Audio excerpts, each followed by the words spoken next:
Vanessa Paradis saisissante en productrice de film P. Orno son film ne laisse.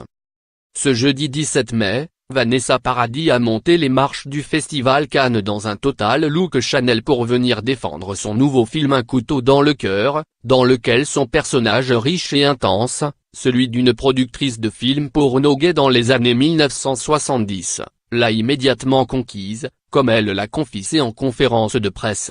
Réalisé par Yann Gonzalez, ce long métrage qui mêle tour à tour, horreur, érotisme mais aussi polar, était particulièrement attendu par les festivaliers. Pourtant, à l'issue de la projection, les avis étaient beaucoup plus partagés. Chef-d'œuvre pour les uns, navet pour les autres, ce film divise la croisette. Le Hollywood Reporter y a vu un délicieux film gore théâtral qui explore le côté obscur du désir, de l'abandon et de la répression sexuelle. Pour le magazine américain, Vanessa Paradis livre une de ses performances les plus impressionnantes. Variety estime même que tous les ingrédients sont réunis pour un film culte.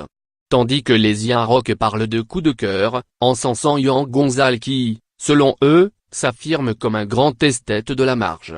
Une avalanche de compliments toutefois nuancés par des critiques très sévères. Pour le Guardian, Un couteau dans le cœur est une étrange histoire sans queue ni tête dans le milieu porno kitsch décevanti. Mais ce fantasme sur pellicule n'est ni assez drôle, ni assez sérieux. Au Figaro, on concède être sorti malade de la projection.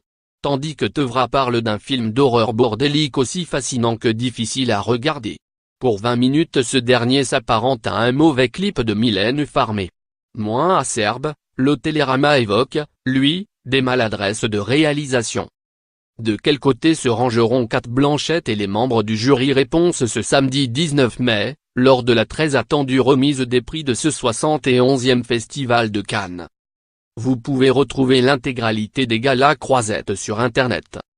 Crédit photo, Jacovi de bord de Moreau Best Images.